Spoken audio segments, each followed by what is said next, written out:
Y es hora de conectar con México con nuestro compañero José Ricardo Rangel.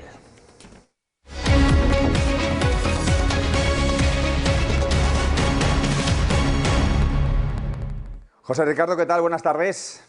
¿Qué tal? Muy buenas tardes, Manuel. Muy buenas tardes, amigos. Oye, pues qué noticias. Ya no sé si ser millonario o que me pongan la vacuna. Es que cuando uno está a ese límite. Oye, pues rápidamente te comparto la información de los mercados del día de hoy.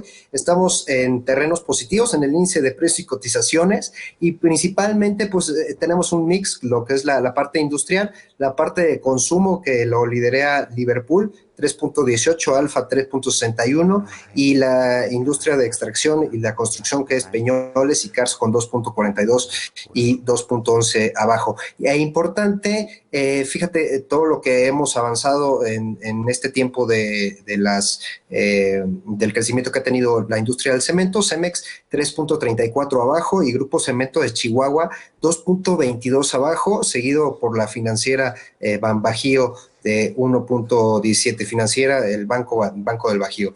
Y bueno, pues vámonos con nuestro invitado de lujo, por favor, Manuel. Don Ángel García Lascurain, ¿qué tal? Buenas tardes. ¿Qué tal, Manuel? Muy buenas tardes. Gracias por estar con nosotros aquí en Negocios Televisión. Bueno, le quería hacer una pregunta muy sencilla. ¿Qué es el Instituto Mexicano de Ejecutivos de Finanzas? Con mucho gusto. Somos una organización gremial. Estamos cumpliendo 60 años el próximo mes de septiembre y agrupamos a los directores de finanzas de las principales empresas del país a nivel nacional. Estamos divididos en una estructura matricial. Tenemos grupos regionales en los principales estados del país, 20 grupos regionales, y tenemos también una estructura técnica convencionales en los cuales se abordan diferentes temas de interés para la gestión empresarial desde la óptica de la gestión financiera, fiscales, de emprendimiento. Abordamos también con profundidad el desarrollo de diferentes sectores como el de energía, temas como infraestructura. Entonces tenemos una composición tanto física regional como con un enfoque técnico muy especializado. Maestro Ángel, la parte que comenta sobre todo de los comités, importantísimo este carácter, cada uno pues se está moviendo de forma muy individual y están poniendo mucho punch. Platícanos un poquito de estos comités, por favor. Sí, son 21 comités técnicos. Tenemos varios comités que se enfocan en el análisis de la economía mexicana, un comité de estudios económicos agrupa a cerca de 40 economistas muy reconocidos a nivel nacional. Y ahí se lleva se lleva a cabo un análisis de la coyuntura económica de México con proyecciones de las tres variables de Producto Interno Bruto, inflación, tasas de interés, etcétera.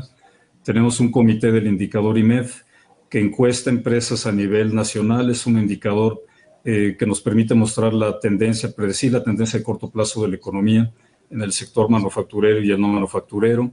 Recientemente instalamos, en colaboración con el INEGI, es el Instituto Nacional de Geografía y Estadística, un comité para el fechado de ciclos de la economía de México, que en breve comenzará a emitir información que permitirá precisamente medir la duración de los periodos de auge y de recesión de la economía. Y varios otros comités, como decía, enfocados en temas de gestión empresarial, un comité de estudios fiscales, tenemos comités de intermediación financiera, de capital humano, de dirección estratégica, de emprendimiento, entre varios otros. Ángel, la parte, sobre todo, acaban de salir las cifras de crecimiento económico, de perspectivas de crecimiento económico de México. ¿Cuáles son los principales riesgos que está observando el IMEF en este crecimiento? Bueno, nosotros estamos viendo en los indicadores más recientes que ya hay una clara recuperación conforme estamos regresando a la actividad más plena después del distanciamiento impuesto por la pandemia. Estamos viendo ya un crecimiento positivo este año superior al 5%.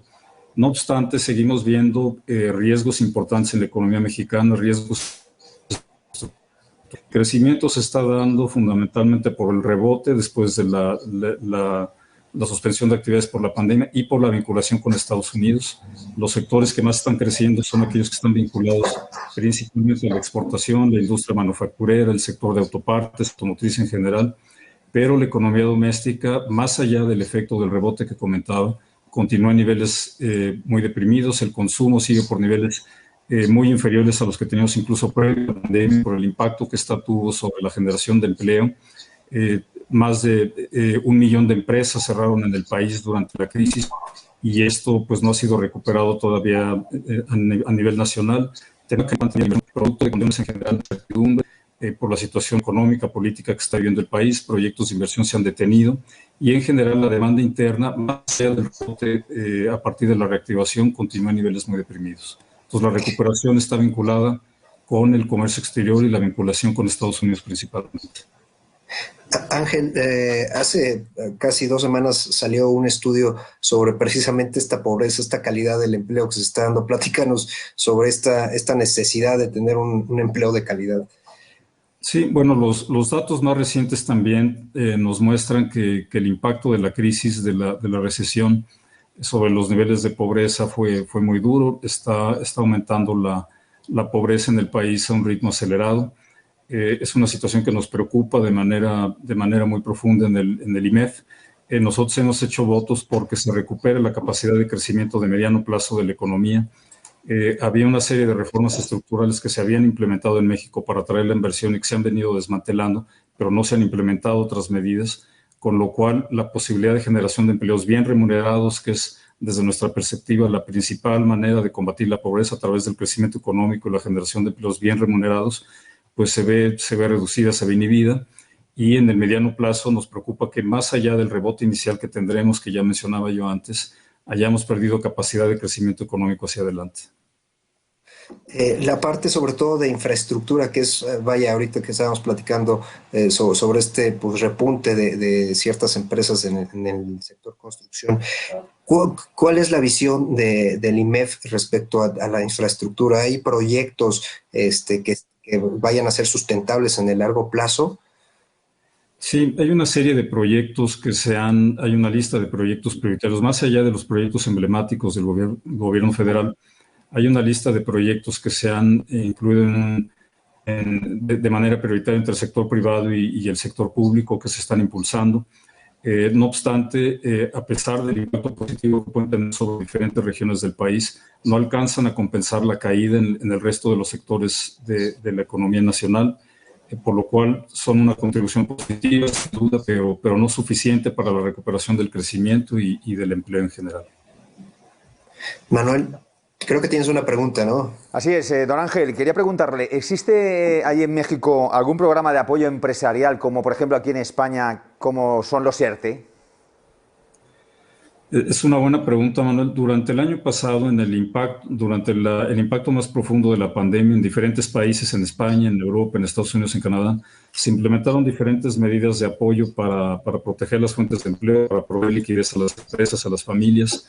En México no hubo medidas suficientes. El volumen de los apoyos fue menor al 1% del tamaño de la economía.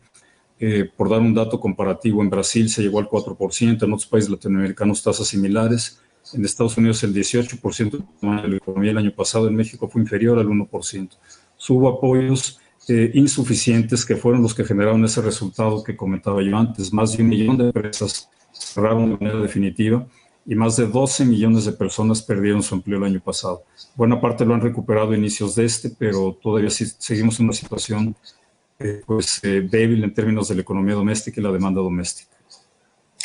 Don Ángel, la parte sobre todo, vaya, ustedes tienen en sus filas a CFOs pues, tanto de corporativos como de pymes. ¿Cuál es el sentimiento al respecto de esta situación de apoyo?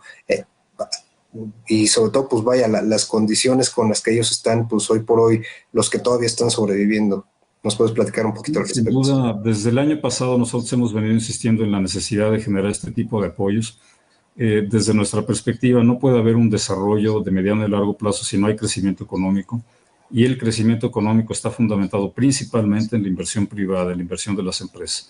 Pues la mejor manera de impulsar el desarrollo de México y de impulsar un desarrollo social también, combate a la pobreza, mejores condiciones de vida, es a través del fomento decidido en la inversión privada. Y nos parece que ha sido insuficiente el año pasado en el contexto de la pandemia, pero aún el día de hoy, cuando estamos ya saliendo de la pandemia, el entorno general para el desarrollo de proyectos de inversión continúa afectado por la incertidumbre. Ha habido una serie de eventos, de iniciativas de ley que se han llevado al Congreso que son antimercado y que generan esta situación pues, de falta de confianza en el Estado de Derecho para los proyectos de inversión de mediano plazo. Entonces, el entorno en general sigue siendo de incertidumbre. Ahora tenemos en la puerta el proceso electoral del próximo domingo, que es el proceso pues más grande en la historia de México, y dependerá en buena medida de los resultados de esa elección qué ocurrirá con el ambiente para la inversión en los siguientes meses. El tema de financiamiento, don Ángel, ¿cómo lo está percibiendo todos los miembros del IMEF? Bueno, el financiamiento, la banca en México está muy capitalizada, son instituciones muy sólidas, hay financiamiento disponible, el problema no es tanto el acceso a los recursos, sino la viabilidad de los proyectos de inversión en ese entorno de incertidumbre al que me refería. No es un problema de falta de recursos, es un problema de solidez de los proyectos en términos de la capacidad de recuperación de esas inversiones y de poder gestionar los riesgos de manera predecible, un entorno suficientemente, digamos, gestionable para llevar a cabo esos proyectos con un nivel de riesgo manejable y aceptable. Don Ángel, y finalmente la parte pues, importante de toda esta trascendencia a las nuevas generaciones, ¿cómo están percibiendo el IMEF pues, la parte universitaria y en todo este contexto post-pandemia referente a la educación financiera? Sí, qué bueno que lo preguntas. Dentro del instituto tenemos un capítulo que le llamamos IMEF Universitario. Tenemos vinculación con más de 90 universidades a nivel nacional, públicas y privadas. Y lo que hacemos es acercar a los jóvenes estudiantes de carreras de finanzas o carreras afines hacia las mejores prácticas de gestión financiera al interior de las empresas. Tenemos numerosas actividades con ellos a través de congresos, situaciones técnicas. Tenemos también actividades de mentoría para los jóvenes universitarios en diferentes temas que les permitan pues, tener más herramientas y mayor experiencia y conocimientos para salir al mundo laboral más preparados. Entonces tenemos una actividad intensa, importante con las universidades a nivel nacional. Perfecto, don Ángel. Pues muchísimas gracias de verdad por su tiempo y pues vaya, darnos todo este contexto de la labor que está realizando día a día el IMEF y que sigue pues integrando a todos los ejecutivos de finanzas aquí en México. Manuel, no sé si tienes otra pregunta. Todo muy bien, gracias, don Ángel. Gracias por estar en Negocios Televisión, un placer. Gracias, Manuel. Gracias, José Ricardo. Gracias por la invitación. Gracias, don Ángel. Nos vemos el día de mañana, Manuel. Hasta mañana, José Ricardo. Gracias. Pues es hora de ver la entrevista que ha hecho nuestra corresponsal en Estados Unidos, Visila Bococo, que habla del aceite de oliva